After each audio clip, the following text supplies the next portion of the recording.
आज के अखबारों की सुर्खियां आप देखिए। ये सुर्खी नहीं कि गहलोत के बेटे को ईडी ने सम्मन भेज दिया, ये नहीं, ये देखिए, कतर में 8 पूर्व भारतीय नौसैनिकों को सजाए मौत। और सवाल केवल इतना नहीं है, सवाल यह है कि यह खबर हर जगह पर लगी है, यह खबर सुर्खियों में तो है।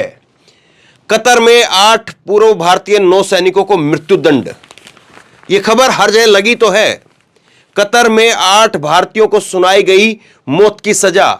इधर खबर है देश ओलंपिक की मेजबानी को तैयार, यह नरेंद्र मोदी की खबर है।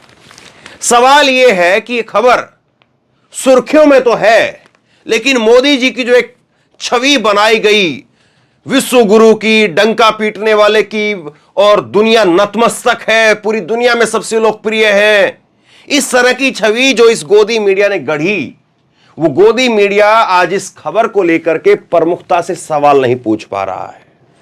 वो गोदी मीडिया ये नहीं पूछ पा रहा है कि कैसे हमारे जो 8 पूर्व नौसैनिक हैं, और इसमें बड़े लेवल के अधिकारी हैं, कमांडर हैं, कैप्टन हैं, वो हैं इसमें 8 के नाम मैं आपको बताऊंगा, वो लोग इसमें शामिल थे और इनको पिछले साल अगस्त 2022 के अंदर गिरफ्तार किया गया था। और तब से लेकर के अब तक मोदी सरकार क्या करती रही, और मैं आपको दिखाऊंगा। पिछले साल ही दिसंबर के अंदर कांग्रेस ने इसको लेकर के सवाल उठाए थे, विपक्ष ने इसको लेकर के सवाल उठाए थे, और दूसरे नेताओं ने इसको लेकर के सवाल उठाए थे। लेकिन 1 साल बीत गया और 1 साल बाद अब इनको मौत की सजा सुना दी गई है। और अब जो है सरकार की तरफ से, विदेश मंत्रालय की तरफ से कहा जा रहा है कि वो हैरान है कि ऐसा कैसे हुआ है, क्यों हुआ है, और इसको लेकर के अपील करने पर जो है वो सारे जो विकल्प हैं उन पर अभी गंभीरता से जो है वो विचार किया जा रहा है, संवेदनशील मुद्दा है, ये सरकार की तरफ से कहा गया है। मेरा सवाल ये नहीं है, मेरा सवाल कुछ और है।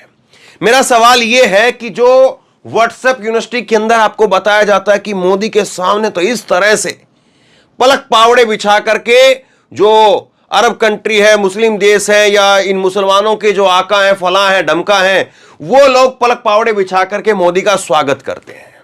इस तरह की तस्वीर आपको दिखाई जाती ना, कि मोदी जी जा रहे हैं और मोदी जी का इस तरह से वेलकम किया जा रहा है। आगे बढ़ करके कोई गले लग रहा है, कोई पैर पड़ रहा है, कोई कुछ कह रहा है, कोई कुछ कह रहा है, कोई अपने देश का सर्वोच्च सम्मान दे रहा है, सब कुछ बातें सही है। लेकिन जहां पर जरूरत है वहां पर कहां पर जो है वो कमी रह जाती है, यह सवाल कौन पूछेगा? इतनी बड़ी खबर, और इतनी बड़ी खबर को लेकर के प्रमुखता से किसी ने सवाल पूछा हो, किसी ने जवाबदेही मांगी हो, किसी ने जिस पर जो है जवाबदेही सरकार से तय करने की बात कही हो, कि 1 साल तक ये मुद्दा चलता रहा। अब इसको लेकर के विदेश मंत्रालय का क्या जवाब है वो भी आपको बताऊंगा, डिटेल में किस तरह से पूरा ये चला है ये किस्सा, ये भी सुनिएगा। और इसके साथ साथ जासूसी के आरोप लगे हैं, इन पूर्व नौसैनिकों के ऊपर जासूसी के आरोप लगे हैं कि ये कतर की जासूसी कर रहे थे, इजराइल को जासूसी की रिपोर्ट भेज रहे थे। डिटेल में सुनिए पूरा मामला। और इसी को लेकर के सरकार की तरफ से जो जवाब आया है वो मैं आपको बाद में दिखाता हूं। इससे पहले पिछले साल कांग्रेस ने इस मामले को लेकर के संसद में, और ओवैसी ने भी इस मामले को लेकर के संसद में जो सवाल खड़े किए थे उन पर जरा समझिए कि क्या कुछ जो है उस 1 साल पहले कहा गया। और विपक्ष इतनी बात कह रहा था, विपक्ष के पास में इतनी सारी जानकारी थी, तो सरकार के पास में तो जाहिर सी बात उससे ज्यादा जानकारी होती है। सुनिए जरा, मनीष तिवारी हैं कांग्रेस के सांसद, क्या कह रहे हैं सुनिए। सभापति महोदय, आपका बहुत बहुत धन्यवाद। मैं आपका ध्यान एक बहुत ही संवेदनशील और दुर्भाग्यपूर्ण मामले की ओर आकर्षित करना चाहता हूं। गत 30 अगस्त 2002 से सभापति महोदय, हमारे 2022 नौसेना के 8 जो सेवानिवृत्त अधिकारी हैं, उनको कतर में, दोहा में सॉलिटरी कन्फाइनमेंट में रखा गया है। और उनके खिलाफ क्या आरोप है, ना उनको वो आरोप बताए गए हैं, ना उनके परिवारों को वो आरोप बताए गए हैं। और 90 दिन सॉलिटरी कन्फाइनमेंट में रखने के बाद जब उनको 1 दिसंबर 2002 को एक अदालत के सामने पेश किया गया, उनकी सॉलिटरी कन्फाइनमेंट की अवधि फिर 30 दिन के लिए बढ़ा दी गई। मैं सभापति महोदय आपके माध्यम से अनुरोध करना चाहता हूं, विदेश मंत्री भी अभी आएंगे अपने बिल को सदन के पटल पर रखने के लिए, कि ये बहुत ही गंभीर मामला है। हमने 4 दिसंबर 2002 को नेवी डे मनाया है और ऐसी परिस्थिति में एक पड़ोसी देश में हमारे 8 सेवानिवृत्त नौसेना के अधिकारी अगर 120 दिन से ज्यादा सॉलिटरी कन्फाइनमेंट में हो और ना उनको बताया गया, ना उनके परिवारों को बताया गया, और शायद भारतीय दूतावास को भी नहीं बताया गया कि उनके खिलाफ क्या आरोप है, ये बहुत ही एक दुर्भाग्यपूर्ण बात है। मैं आपके माध्यम से सरकार से अनुरोध करना चाहता हूं कि कतर की सरकार के साथ इस मामले को तुरंत उठाया जाए और ये जो 8 लोग हैं इनको रिहा कराकर हिंदुस्तान वापस लाया जाए। ये सभापति महोदय आपका बहुत, ये कांग्रेस की तरफ से मनीष तिवारी ने जो है ये बातें 7 दिसंबर, ये तारीख जो है वो 7 दिसंबर 2022 की है। पिछले साल इन्होंने कहा, तब तकरीबन जो है वो नवंबर आ गया है, 1 साल का वक्त पूरा हो गया है। और अभी भी कतर ने जो है वो ऑफिशियली सार्वजनिक तौर पर क्या आरोप है उनके ऊपर ये नहीं बताए हैं। बताया जा रहा है कि जासूसी के आरोप हैं, लेकिन ऑफिशियली तौर पर जो चीजें निकल करके सामने आती है वो भी अखबारों की सुर्खियों में नहीं है। वो भी कहा जा रहा है, भारत ने कहा कि हम हैरान हैं और कानूनी विकल्प देख रहे हैं। 1 साल पहले जब कांग्रेस की तरफ से मनीष तिवारी यहां पर खड़े हो रहे थे और मनमोहन की सरकार में पूर्व विदेश मंत्री रहे, ये बोल रहे थे, तो जाहिर सी बात है, जो विपक्ष के पास में इतना सब कुछ डाटा है तो सरकार के पास तो बहुत ज्यादा होगा। ओवैसी ने इस मसले को लेकर के क्या कहा था, सुनिए। सर, कुलभूषण जाधव कहां है? पाकिस्तान में बैठा है, आप क्यों नहीं लेके आते? आप विश्वगुरु कहते हैं, कुलभूषण जाधव को भूल गए आप। कतर में 8 नेवी ऑफिसर 1 साल से जेल में है, आप नहीं ला सके उनको। सर, कुलभूषण जाधव कहां है? पाकिस्तान में बैठा है, आप क्यों नहीं लेके आते? आप विश्वगुरु कहते हैं, कुलभूषण जाधव को भूल गए आप। कतर में 8 नेवी ऑफिसर 1 साल से जेल में है, आप नहीं ला सके उनको। तो ये विपक्ष के नेता सवाल उठा रहे थे, सरकार का जवाब अभी का मैं आपको बताता हूं। हम सभी अधिकारियों के परिवार के सदस्यों और कानूनी टीम के संपर्क में हैं, साथ ही कानूनी विकल्प की भी तलाश कर रहे हैं। मामले को हम काफी महत्वपूर्ण मानते हैं और इस पर बारीकी से नजर रखी जा रही है। अधिकारियों को काउंसलर और कानूनी सहायता देना जारी रखेंगे, फैसले को कतर के अधिकारियों के सामने भी उठाएंगे। ये बातें जो है वो अब ये आज का जो ललन टॉप में विदेश मंत्रालय का जो बयान छपा है वो मैं आपके सामने रख रहा हूं। इसी को लेकर के पत्रकार विनोद कापड़ी ने लिखा है कि भारत के 8 पूर्व नेवी ऑफिसर को कतर में मौत की सजा सुना दी गई है। इन पर आरोप है कि इजराइल के लिए जासूसी कर रहे थे। यह भारत के लिए बेहद स्तब्ध करने वाली और चिंताजनक खबर है, पर मजाल है कि नरेंद्र मोदी और विदेश मंत्रालय से कोई सवाल पूछा जाए कि आखिरकार 1 साल पहले अगस्त 2022 के अंदर जो इनको हिरासत में लिया गया, रात को सोते हुए इनको हिरासत में लिया गया, यह बताया जाता है। और 8 कौन कौन है, जरा प्रोफाइल देखेंगे आप तब पता चलेगा। प्रोफाइल देखिए आप, पहले इनके नाम बताता हूं मैं आपको।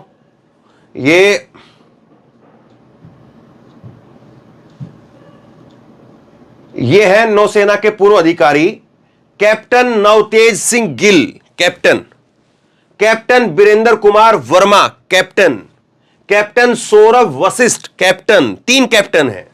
Commander Amit Nagpal, commander Purnendu Tiwari, commander Sugunakar Pakala और कमांडर संजीव गुप्ता। 3 कैप्टन हैं, 4 कमांडर हैं और 1 सेलर है रागेश।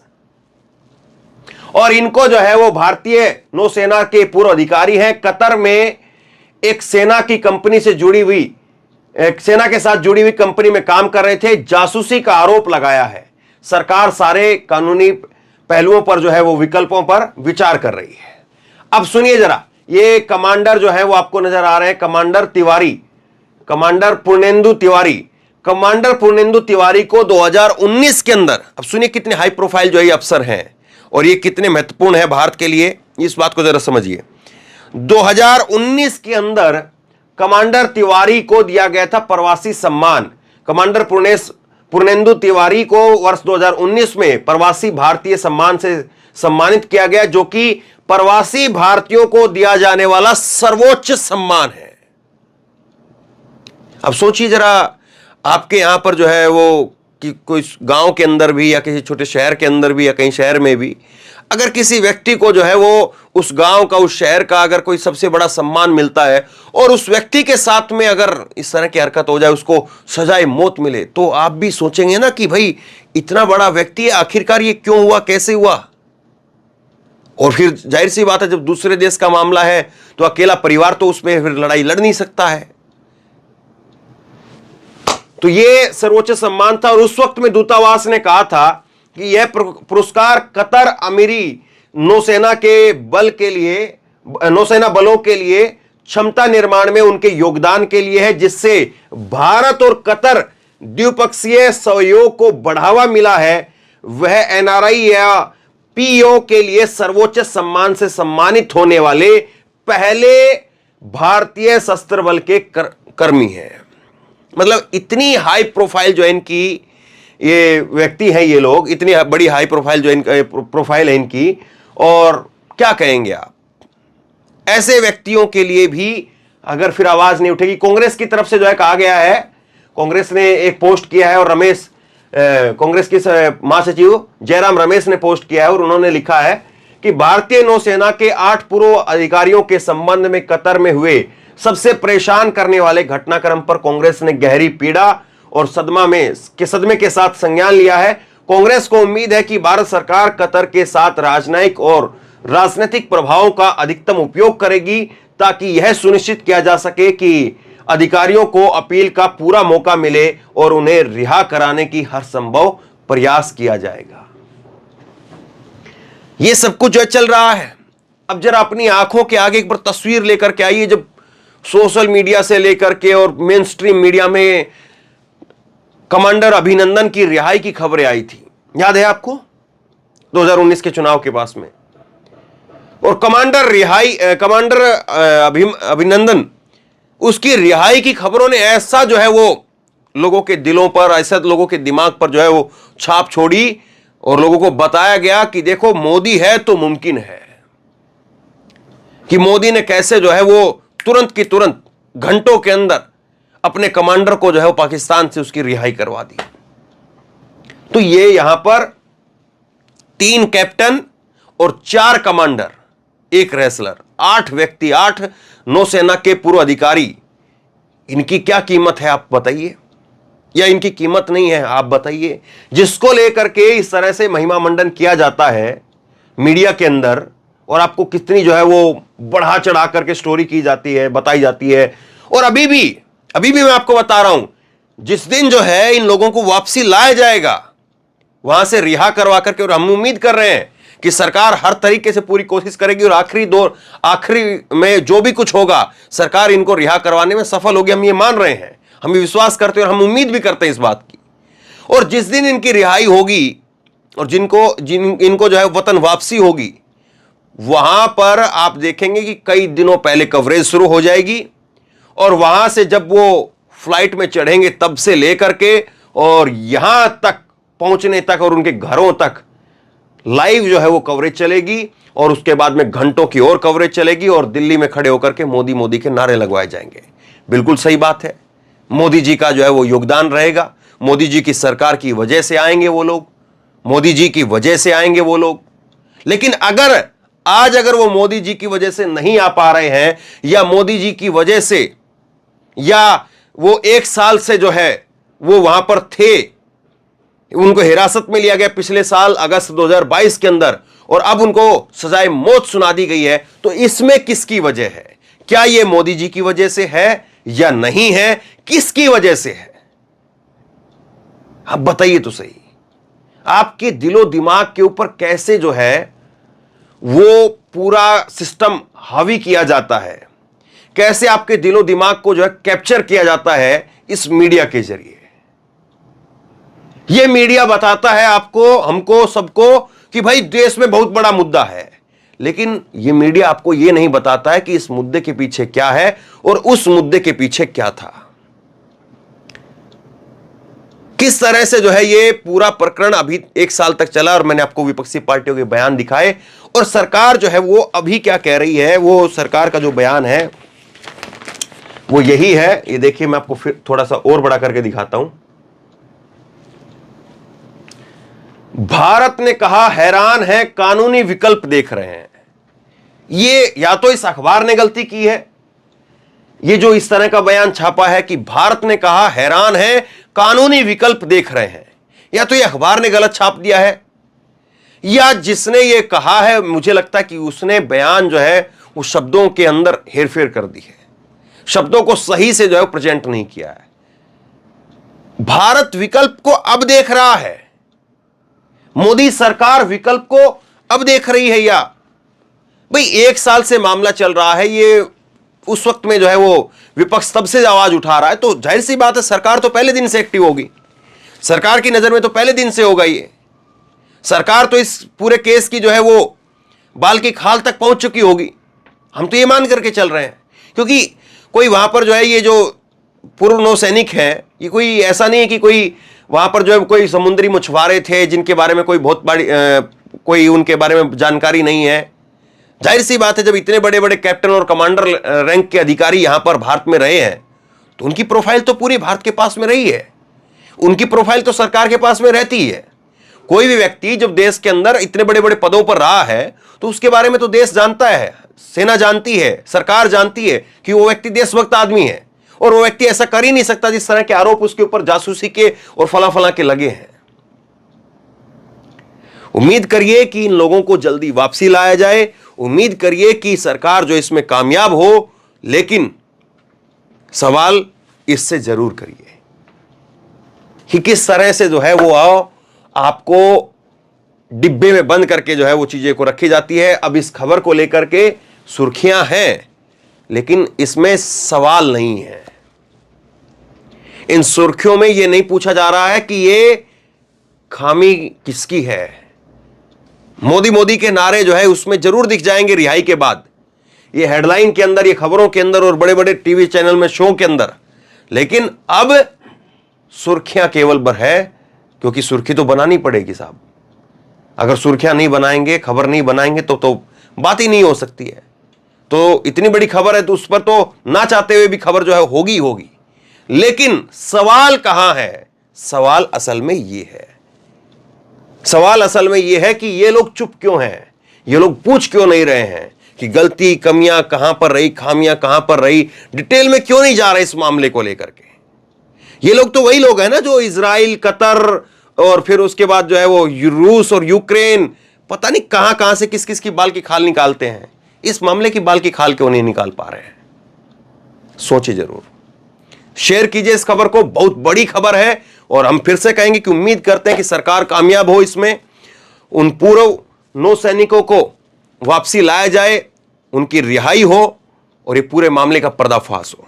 लेकिन जो सवाल है उन पर आप क्या सोचते हैं, नीचे कमेंट बॉक्स में अपनी राय लिख करके जरूर बताइए। इस वीडियो को खूब शेयर कीजिए और इसी तरह की तमाम खबरों के लिए ऑनलाइन न्यूज इंडिया को सब्सक्राइब कीजिए। साथ में जो बेल आइकन है, घंटी है, उसको जरूर दबाइए ताकि जैसे कोई खबर अपलोड करें उसकी नोटिफिकेशन सीधे सबसे पहले आपको मिल सके।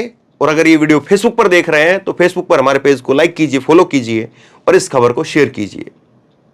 धन्यवाद।